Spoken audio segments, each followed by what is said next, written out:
ini ya, di bagian tambahan ini, kita akan coba melihat bagaimana unsur-unsur duniawi itu masuk ke dalam gereja. Makanya ada politik di gereja.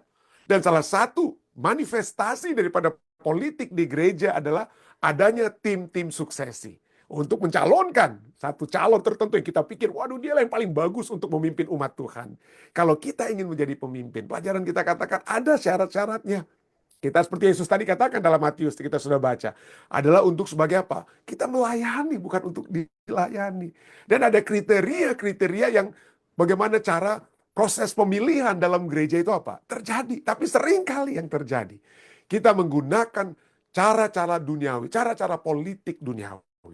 Ya, untuk supaya kekuasaan itu dapat apa? Tercapai. Nah, salah seorang ahli dalam pembahasan tentang atau ilmu politik adalah Andrew Haywood. Kalau Anda pada saat mahasiswa-mahasiswa atau siapapun yang sedang mempelajari tentang politik, bukan politik gereja ya, ini politik secara umum ya, politik di negara dan lain sebagainya, maka mereka akan mengutip Andrew Haywood ini. Andrew Haywood dalam bukunya, dalam edisi sudah kelima dia, Politics ya, Andrew Haywood katakan apa? Definisi dari politik. Politik adalah apa? Adalah kegiatan yang dilakukan oleh manusia. Fokusnya bukan kepada orang, bukan kepada Roh Kudus ya. Ini dari segi ya, dari segi definisi yang politik umum ini adalah proses manusia. Kegiatan yang dilakukan oleh manusia untuk membuat, untuk memelihara dan mengubah aturan-aturan umum yang berlaku di lingkungan mereka. Kalau ada yang berkuasa, maka salah satu orang berkuasa dia akan apa? Mengubah aturan-aturan umum. Kalau saya berkuasa ini, maka ini yang saya akan jalankan. Inilah visi dan misi saya. Itulah ya. Itulah kegiatan yang manusia untuk apa? Supaya saya dapat berkuasa, dengan kata lain ya. Dan menurut Andrew Haywood bahwa proses politik itu melibatkan distribusi kekuasaan, siapa yang akan menjadi pemimpin, siapa yang dipimpin ya, dikuasai, dan adanya sumber daya yang terbatas, yang langka. Pemimpin itu kan tidak banyak orang, pemimpin bukan hanya satu orang ya, ketua uni, ketua daerah kan, tapi untuk menjadi ketua uni, ketua daerah itu banyak apa? Banyak saingannya, atau dengan kata lain hanya satu saja yang terpilih ya. Itu sumber daya yang apa? Terbatas atau langka. Dan proses politik itu mengupayakan rekonsiliasi berbagai kepentingan. Jadi ada kepentingan. Jadi ada kepentingan si A, kepentingan si B, macam-macam kepentingan tersebut ya. Dan itu dalam satu proses juga untuk apa? Rekonsiliasi berbagai kepentingan, artinya dengan kata lain itu proses untuk menyelesaikan perselisihan secara damai. Perselisihan siapa yang seharusnya menjadi pimpin, si A atau si B. Jadi misalnya mungkin perselisihan itu ya mungkin dalam perbedaan, mungkin lebih tepatnya kata perbedaan. Ada yang maunya, oh si A ini yang seharusnya menjadi ketua uni atau ketua daerah atau menjadi pendeta di sini, di jemaat ini. Jadi ada apa? Ada perbedaan pendapat ya. Dan dengan cara berpolitik, kalau duniawi, ya, bukan sekali lagi ini belum ke gereja ya, tapi bagaimana itu perbedaan tersebut dapat diselesaikan secara damai dan memediasi ya, menjadi penghubung antara kepentingan-kepentingan yang bersaing. Nah, menurut Andrew Haywood ada 5 unsur dalam politik. 5 unsur dalam politik. Unsur pertama adalah bahwa politik itu adalah kegiatan manusia. Sekali lagi, penekanan kepada manusia. Itulah sebabnya kalau orang katakan agama dan politik itu tidak bisa disatukan. Kenapa? Karena seperti bangsa Israel, Tuhan maunya tidak ada politik. Artinya kita berada di bawah kekuasaan Tuhan. Tuhan itulah yang menjadi pemimpin kita. Tapi kalau dalam politik, itu adalah kegiatan manusia untuk memilih, dengan kata lain, siapa di antara mereka pemimpin itu sendiri. Ya. Itulah sebabnya ada perbedaan yang harus kita lihat di sini antara teokrasi dan monarki, atau cara-cara duniawi dan cara-cara apa? Cara-cara surgawi. Nah, cara duniawi seperti politik ini merupakan kegiatan manusia.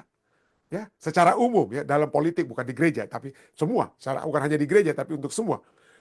5 unsur dalam politik pertama adalah kegiatan manusia. Yang kedua, politik itu berhubungan dengan orang lain. Jadi adanya apa? Orang-orang lain yang mungkin memiliki inspirasi atau aspirasi yang sama untuk menjadi seorang pemimpin. Jadi ini adalah suatu social activity. Ya, dan juga bukan hanya kepada para calon pimpinan yang lain, tapi bagaimana saya dapat apa? Dapat dimenangkan. Saya dapat dimenangkan dengan mayoritas yang akan memilih saya. Itu berhubungan. Jadi itu adalah kegiatan manusia, unsur pertama. Unsur kedua itu berhubungan dengan orang lain. Itu adalah aktivitas sosial. Aktivitas yang dilakukan oleh kelompok-kelompok atau umat-umat manusia dengan kata lain. Yang ketiga, itu muncul, ya, politik itu muncul karena adanya perbedaan, entah itu perbedaan pendapat, perbedaan keinginan, perbedaan kebutuhan, atau perbedaan kepentingan. Siapa yang mau saya jadikan sebagai presiden negara misalnya ya? Kenapa? Saya berpendapat dia ini si A inilah, presiden inilah yang paling cocok, dia yang paling tepat. Ya, kenapa? Oh, mungkin keinginannya karena partai tertentu, ideologi tertentu, kebutuhan apa tertentu. Jadi muncul karena adanya apa? Perbedaan 5 unsur dalam politik yang ketiga ini ya. Yang keempat, adanya konflik. Tidak sependapat, adanya pihak-pihak yang tidak sependapat. Itulah politik muncul ya. Adanya konflik, unsur adanya konflik, ungkapan pendapat yang berbeda, kompetisi berbagai tujuan, benturan kepentingan yang tidak dapat dipadukan, Dan unsur yang keempat, setelah ini kita lihat unsur pertama, kegiatan manusia yang menghubungkan orang lain, muncul karena perbedaan pendapat, adanya konflik, ya pendapat yang tidak bisa disesuaikan. Lalu kemudian apa? Politik muncul, ada mediasi dan lain sebagainya. Supaya perbedaan pendapat itu dapat apa? Dimenangkan. Siapa yang pasti menang? Bukannya ya siapa suara terbanyak atau konsensus atau apalah. Jadi pada akhirnya unsur kelima dari politik itu adalah apa? Adanya keputusan. Ya. Sebuah keputusan kolektif yang mengikat sekelompok orang. Ya. Di Amerika Serikat misalnya, partai politik yang menang saat ini adalah Republican dengan presidennya Donald Trump. Itu mengikat. Ya, walaupun orang-orang lain, orang-orang Demokrat yang tadinya memilih mungkin Kamala Harris, tapi karena mereka apa? Mereka kalah, tapi sekarang seluruh masyarakat Amerika itu harus berada apa? Dalam keputusan kolektif, ya, bahwa presiden saat ini adalah Donald Trump dengan kata lain. Jadi ada keputusan ya, ada keputusan ya. Jadi sekali lagi politik ini adalah apa? Boleh didefinisikan sebagai apa? Politik sering didefinisikan sebagai penggunaan kekuasaan atau kewenangan suatu proses pembuatan keputusan secara kolektif melalui pemilihan umum misalnya, suatu alokasi sumber daya yang langka di allocation of scarce resources, atau sebagai arena ya, yang lebih negatifnya definisinya ya, arena pertarungan kepentingan yang penuh dengan tipu muslihat. Itulah sebabnya dalam politik kadang-kadang kita melihat istilah politik yang kotor. Artinya apa? Artinya kita akan menjelek-jelekkan calon yang lain. Kita akan menjelek-jelekkan calon yang lain ya. Dan kita akan menjatuhkan pihak yang lain. Kita ungkit-ungkit dosa-dosa mereka, kesalahan-kesalahan mereka, supaya calon kita itu yang apa? Calon kita itu yang menang. Nah, bagaimana dengan politik dalam gereja? Nah, kalau ini sampai dimasukkan ke dalam gereja, ya ingat tadi unsur-unsurnya adalah apa ya? Supaya saya dapat apa? Adanya sumber yang berbeda itu, saya yang dapat apa? Menang, istilahnya itu saja. Saya menjadi apa? Pemenang ya. Jadi politik dalam gereja itu, bagaimana kita bisa mengetahui politik dalam gereja itu pada saat kita melihat, kok ini yang diutamakan ini adalah agenda pribadi, ya agenda yang pribadi yang bersaing dengan apa? Yang berbeda dengan tujuan gereja. Tapi karena agenda-agenda pribadi itu, maka tujuan gereja itu menjadi seperti terkebelakang. Ya, bagaimana kita mengetahui juga politik dalam gereja? Poin kedua adalah adanya perspektif dan personalitas itu yang mengalahkan kebenaran dan standar Alkitab. Alkitab jelas-jelas mengutuk bahwa pemimpin itu dalam gereja itu adalah hal rohani, bukan hal duniawi. Hal rohani artinya kualitas seseorang itu adalah kualitas yang ada di mata Tuhan, bukan di mata manusia. Oh, saya senang dengan dia. Kenapa orangnya ganteng, orangnya begini-begini dan lain sebagainya. Ya, itu seperti yang dilihat dari apa pada saat anak-anak Isai dibawa untuk dijadikan raja Israel. Kan jadi perspektif, pandangan-pandangan kita dan personalitas itu gantinya kebenaran ataupun standar Alkitab dari seorang pemimpin. Yang itu standarnya satu, rohani, kerohanian mereka, hubungan mereka dengan Tuhan ya. Tabiat karakter yang sesuai dengan Tuhan. Tapi kalau dalam politik dalam gereja kita bisa melihat itu terjadi kalau perspektif dan personalitas itu dilebihkan, menjadi penentu kemenangan itu daripada kebenaran atau standar Alkitab. Yang ketiga, gosip telah mengalahkan percakapan yang terbuka dan jujur. Adanya politik dalam gereja itu, kalau kita melihat kenapa orang-orang sampai harus dalam proses pemilihan adanya gosip-gosip, gantinya kita terbuka membahas ya. Kalau itu yang muncul ya, smear campaign ya, seringkali disebut istilahnya, kampanye-kampanye untuk menjelek-jelekkan pihak lain dan membuat orang bergosip, nah itu berarti sudah ada politik dalam pemilihan di gereja. Ya. Yang keempat, yang bisa kita lihat ya, seringkali politik dalam gereja itu sulit mengambil keputusan karena kepentingan yang terbagi-bagi, saling serang menyerang satu dengan yang lain, sehingga tidak ada keputusan yang cepat yang dapat dicapai. Kenapa? Karena masing-masing pihak menjagokan calonnya dan tidak mau menyerah. Tidak mau menyerah. Dia atau tidak sama sekali. Pemimpin yang saya pilih ini atau sama sekali tidak ada orang lain. Jadi dipaksakan kehendak kita. Personalitas yang dipaksakan sehingga menyebabkan sulit untuk mengambil keputusan karena kepentingan-kepentingan yang terbagi-bagi. Dan bagaimana caranya kita melihat bahwa ada terjadi politik dalam gereja? Kalau setelah pemilihan, kepercayaan terhadap hasil pemilihan itu rendah. Kalau sampai kepercayaan terhadap hasil pemilihan itu rendah, maka kita dapat ketahui, wah sudah ada ini politik dalam apa?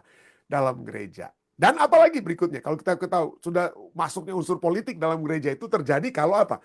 Kalau para staf dalam organisasi tersebut ya, staf di kantor daerah, staf di kantor uni, staf di kantor divisi, staf di kantor general conference, itulah apa? Mulai lebih memperhatikan diri mereka sendiri daripada objektif atau tujuan-tujuan yang apa? Kerohanian yang membangun ya. Kalau para staf mulai apa, udahlah kita nggak setuju dengan pemimpin ini. Udah kita masing-masing cari kepentingan kita sendiri ya. Ya, masing-masing cari kemauannya sendiri. Nah, disitulah kita bisa melihat adanya politik dalam apa? Dalam gereja. Ya, politik. Nah, salah satu hal lainnya untuk dapat kita mengetahui bagaimana politik itu telah masuk dalam gereja, dalam proses pemilihan di gereja adalah adanya tim suksesi dalam berpolitik gereja, dalam politik gereja. Adanya tim suksesi. Wah, ini adalah kalimat yang biasanya menjadi bagian dari apa? Orang-orang duniawi, ya. Orang-orang duniawi yang menggunakan istilah tim suksesi. Tapi saya secara pribadi sudah pernah dengar orang-orang bicara, mari kita masuk ke dalam tim suksesi ini. Itulah tim suksesi untuk memimpin organisasi di gereja kita. Dan ini sudah merupakan satu tanda yang sangat nyata adanya politik duniawi di dalam gereja. Adanya politik duniawi dalam gereja. Tim suksesi. Apa ini tim suksesi? Tim suksesi adalah sekelompok individu yang dibentuk untuk mencoba memengaruhi individu atau kelompok atau pihak lain. Atau pihak lain. Jadi kita mempengaruhi orang lain supaya apa? Supaya kita ada tujuannya. Calon yang kita pilih itu yang terjadi. Nah, arti tim suksesi juga disinonim dengan istilah, oh ini tim advokasi lah, tim promosi, tim yang mendorong, tim yang mendesak, atau petisi. Petisi, kelompok petisi ini. Itu nama lain daripada tim suksesi, saudara. Nama lain daripada tim suksesi. Jadi, apa tujuan mereka? Apa tujuan tim suksesi? Usaha yang dilakukan oleh tim suksesi, baik secara formal maupun informal, tujuannya adalah apa? Adalah untuk memengaruhi hasil pemilihan kepemimpinan. Supaya si A yang saya jagokan ini jadi jadi pemimpin di organisasi kami. Entah itu di sekolah, entah itu di gereja, di daerah, uni, divisi, dan daerah. Adanya tim suksesi. Ya. Adanya tim suksesi. Nah, bagaimana caranya tim suksesi? Tim suksesi ini memengaruhi hasil pemilihan kepemimpinan. Cara memengaruhi hasil pemilihan kepemimpinan adalah dengan apa? Mempromosikan calon tertentu. Ya, mempromosi, ini calon saya. Dia yang paling saya pikir paling pantas, paling cocok. Ya, paling pantas, paling cocok. Ya. Lalu dia membujuk, mempersuasi orang lain untuk memilih calon tersebut dengan cara tertentu. Diaturlah, kita akan masuk nih seperti kalau di dalam di jemaat ya ada komite istimewa, lalu dari komite istimewa komite pemilih. Mungkin di organisasi kita, siapa nih utusan-utusan dari jemaat ya? Mulai diatur dari jemaat untuk pemilihan ketua daerah atau ketua uni ya. Misalnya dari jemaat ini si A ini orang kita, ini orang kita. Gimana caranya supaya dia itu dapat dipilih? Supaya dia masuk dalam komite pemilih atau komite istimewa atau apalah namanya ya. Masuk dalam komite-komite yang akan memilih para pemimpin tersebut. Jadi dipersuasi, dibujuklah orang lain untuk memilih tokoh tertentu, calon tertentu dengan cara-cara apa? Dengan cara-cara tertentu. Dan apalagi, yang ketiga dapat dilakukan mempengaruhi hasil pemilihan itu apa? Membangun koalisi dan aliansi strategis ya. Kalau si A ini kita pilih jadi ketua daerah, ketua uni, maka Anda ini akan jadi apa? Sekretaris, akan jadi ketua departemen ini, departemen itu. Kita akan bersama-sama supaya kita apa? supaya tujuan kita itu akan tercapai, ya. Maksud-maksud apa, aspirasi-aspirasi kelompok kita atau apalah itu, ya, dapat tercapai. Kita bangun koalisi atau aliansi yang strategis, ya. Dan lobby tim suksesi ini, advokasi atau apalah ini, ya. Lobby dari tim sukses itu bisa dilakukan secara halus. Misalnya dengan percakapan pribadi, ngomong-ngomong gitu saja, atau lebih terorganisir. Caranya apa? Misalnya dengan kampanye, penyebaran material, mencari dukungan politik, mengatur bagaimana tim-tim ini bisa masuk ke dalam komite pemilih, dan lain sebagainya. Nah, kadang-kadang ada tim-tim suksesi yang mencoba untuk membenarkan cara mereka. Mereka berpikir bahwa kita memiliki tujuan yang baik, Neta. Tujuan kita itu baik, ya. Itu meningkatkan kesadaran, itu pertama kali. Sering ini yang sering kali dikatakan, yaitu tujuan baik dalam tanda kutip, artinya tidak baik, tidak ada politik yang baik, terus terang dengan hal itu, jujur saja. Itu adalah cara-cara duniawi. Saya harus terbuka, ya. Cara duniawi. Itu kita pikir adalah meningkatkan kesadaran, ya. Meningkatkan kesadaran dalam arti apa? Bahwa calon pemimpin yang baik itu kadang tidak terlihat, pendeta. Jadi ini pemimpinnya dia baik, tapi dia tidak ada yang promosikan dia, pendeta. Tidak ada yang membantu dia sehingga dia bisa jadi ketua uni, ketua daerah, dan lain sebagainya. Jadi tidak diketahui. Tapi kalau kita bentuk tim suksesi, dia yang baik ini akan jadi apa? Akan terkenal. Nah, usaha tim suksesi adalah bisa membantu menyoroti kemampuan dan apa? Panggilan mereka. Jadi tim sukses itu dibentuk supaya apa? Supaya pemimpin yang baik yang tidak terlihat ini akan apa? Akan terlihat. Tapi ini tidak alkitabiah, saudara. Ya. Raja Daud, di mana dia? Di mana dia waktu dia pada saat Nabi Samuel ingin mencari raja bagi bangsa Israel menggantikan Raja Saul. Di mana Raja Daud? Dia di ladang. Dia tidak terlihat, saudara. Dia tidak terlihat. Tapi Tuhan melihat. Ya, Tuhan melihat sampai Tuhan bilang kepada Samuel, bukan anak-anak Isa yang terlihat ini yang akan kamu pilih jadi raja. Tuhan melihat. Jangan kita pikir kita lebih pintar, lebih jago dari Tuhan. Kita pikir Tuhan tuh buta, kok nggak bisa melihat nih calon pemimpin ini. Tuhan nggak bisa lihat nih. Tidak, Tuhan bisa melihat. Dipanggillah si Daud itu dari mana? Di ladang. Demikian juga pada saat Daud itu mengalahkan Goliat, ya. Pada saat dia mengalahkan Goliat, di mana si Daud? Dia tidak sedang ikut berperang. Saudara-saudara Daud yang sedang berperang. Daud sendiri masih di mana? Di ladang. Tapi dia datang untuk membawakan makanan bagi saudaranya di medan peperangan. Sampai dia melihat siapa? Sampai dia melihat Goliat, kok begitu hebatnya ini menghina orang-orang Israel. Sampai kemudian Daud muncul. Jadi jangan kita berpikir, oh saya ini orangnya punya potensi pendeta. Tapi karena saya tidak punya pendukung, ya maka saya perlu tim sukses supaya saya ini terlihat. Tidak. Nggak perlu dilihat oleh manusia. Allah yang melihat hati kita. Itulah sebabnya tim sukses ini tidak alkitabiah. Sama sekali tidak alkitabiah. Kalau kita berasumsi bahwa ini supaya orang yang baik itu supaya terlihat. Tidak, sama sekali, saudara. Sama sekali tidak. Ya. Jangan kita pikir itu meningkatkan kesadaran. Tuhan kita itu sadar. Tuhan kita itu melihat. Nah, berikutnya. Itu mendorong partisipasi. Bahwa ada yang katakan, wah tujuan tim sukses yang baik ini adalah mendorong partisipasi. Anggota jemaat, komite pemilih menjadi lebih terlibat dalam keputusan-keputusan penting gereja. Partisipasi siapa? Manusia kan yang kita utamakan. Tapi yang lebih kita utamakan dalam pemilihan pemimpin itu adalah partisipasi Roh Kudus, saudara. Partisipasi ilahi, bukan partisipasi manusia. Itulah sebabnya perlu berdoa dan berpuasa untuk mendapatkan seorang pemimpin bagi jemaat kita, bagi daerah, bagi uni. Partisipasi, berdoa dan berpuasa. Revival and reformation harus terjadi. Ya. Supaya partisipasi itu yang pertama-tama adalah bisikan Roh Kudus. Bukan bisikan tim suksesi. Tapi dorongan Roh Kudus, dorongan dorongan kepentingan manusia. Ya. Berikutnya, memberikan representasi. Wah kita ini nggak diwakilkan, pendeta.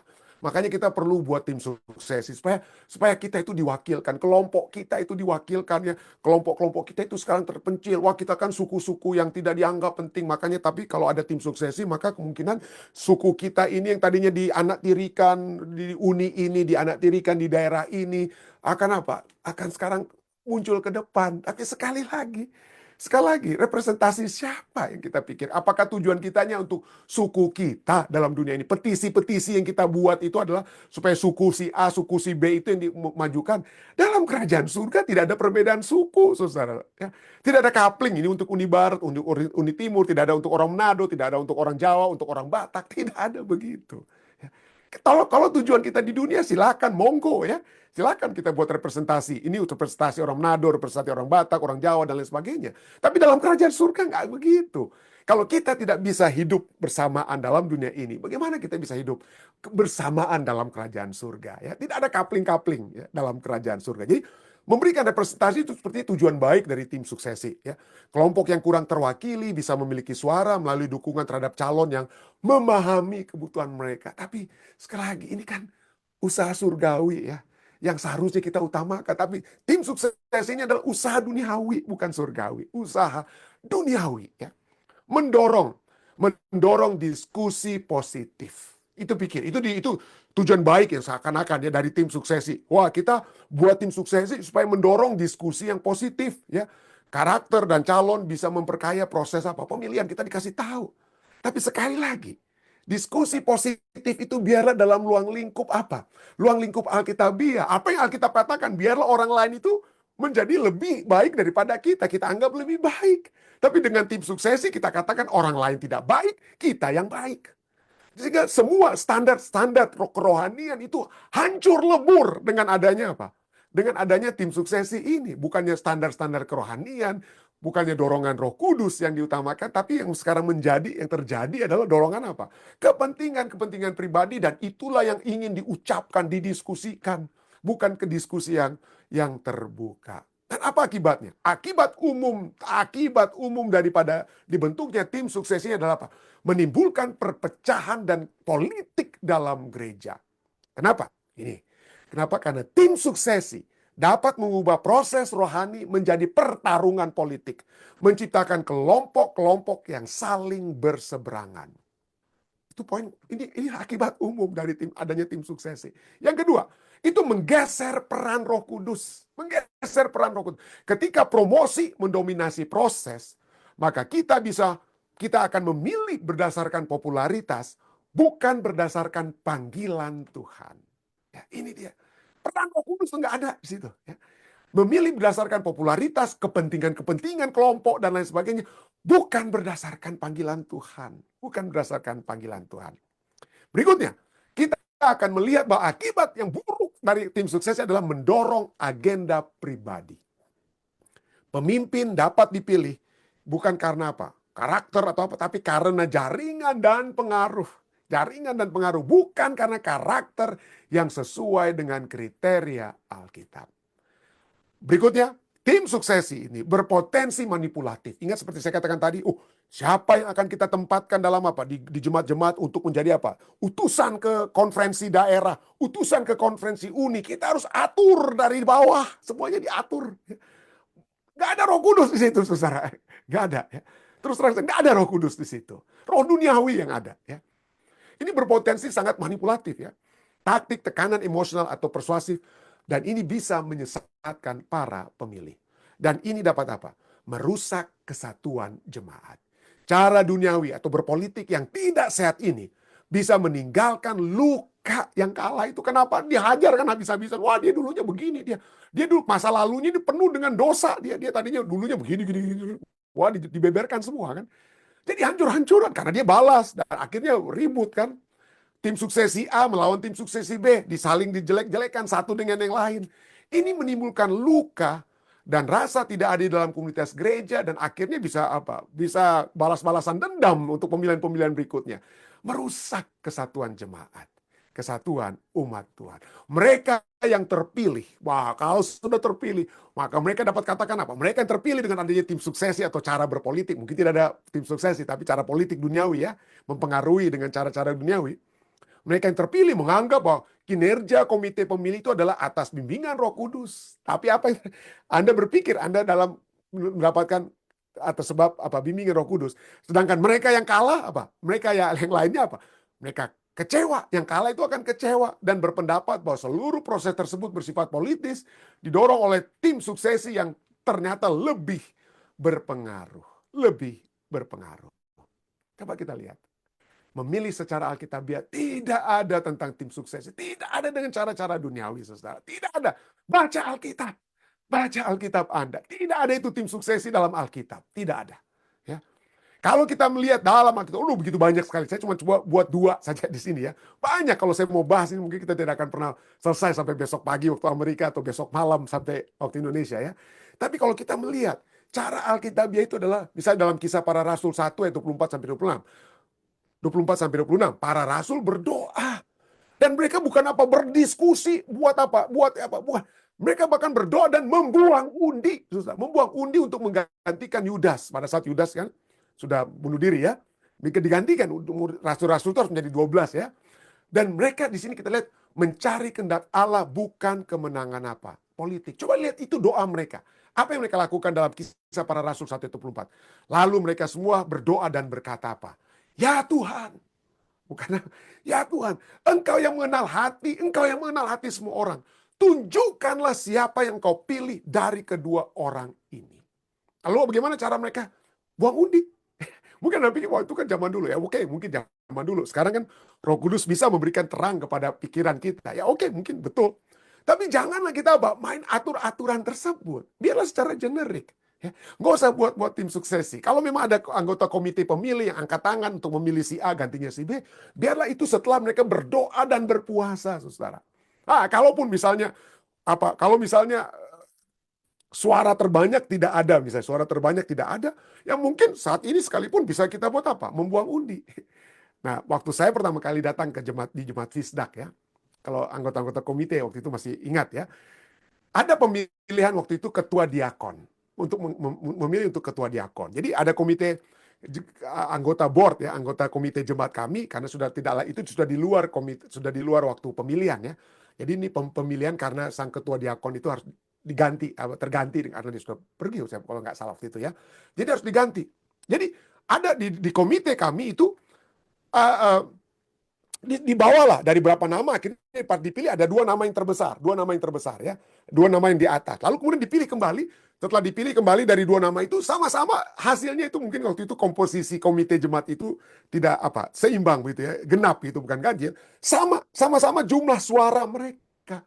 Lalu apa yang terjadi? Mereka bilang oke, keputusan jemaat ini berdasarkan peraturan jemaat pendeta yang akan menentukan si A atau si B yang untuk menjadi ketua diakon. Jadi saya pikir-pikir, aduh, kalau saya bilang si A, mungkin yang sudah memilih B akan berpikir, wah pendeta Rantung rupanya ketahuan nih pendeta Rantung nih favoritnya ini kepada si A, bukannya si B. Jadi demikian kalau saya pilih si B, anggota komite yang sudah memilih si A itu akan berpikir, wah pendeta Rantung ini sepertinya lebih favorit nih kepada si B. Jadi apa yang saya buat? Saya berdoa saat itu, Tuhan tolong tunjukkan saya. Lalu saya katakan apa? Saya katakan, ayo mari. Oke, kedua nama calon ketua diakon ini, mari kita taruh nama mereka itu dalam 2 kertas. Ditulislah nama itu dalam 2 kertas. Saya katakan masukkan itu dalam apa? Dalam gelas minuman yang tidak kelihatan.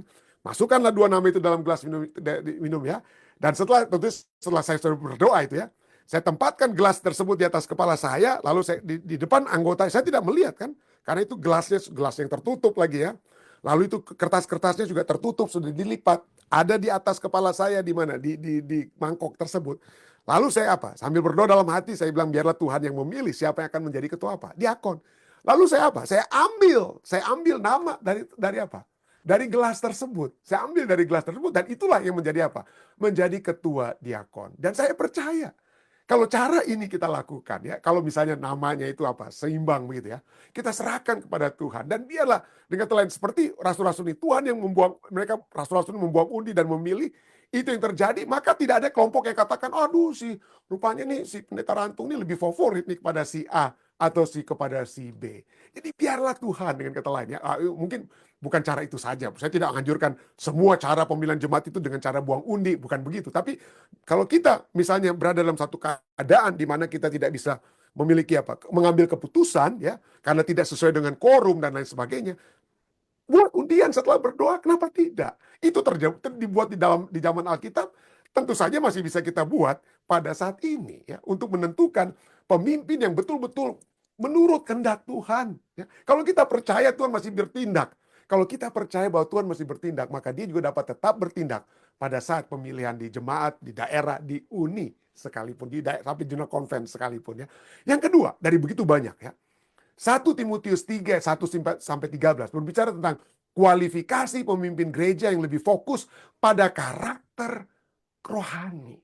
Pada karakter rohani. Ya. Bukan kemampuan untuk menggalang dukungan.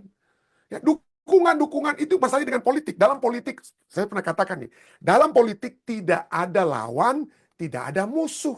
Ini adage atau pernyataan yang sering kita dengar. Dalam berpolitik tidak ada lawan atau tidak ada musuh. Lawan Anda satu waktu dapat menjadi musuh Anda. Lawan Anda, musuh Anda, satu waktu dapat menjadi kawan Anda, sahabat Anda. Sahabat Anda, suatu waktu dapat menjadi lawan Anda. Lawan Anda. Yang ada dalam politik adalah kepentingan yang sama. Kepentingan yang sama. Kalau saya memiliki saat ini, saya memiliki kepentingan yang sama, maka musuh saya yang memiliki kepentingan yang sama dengan saya akan menjadi sahabat saya.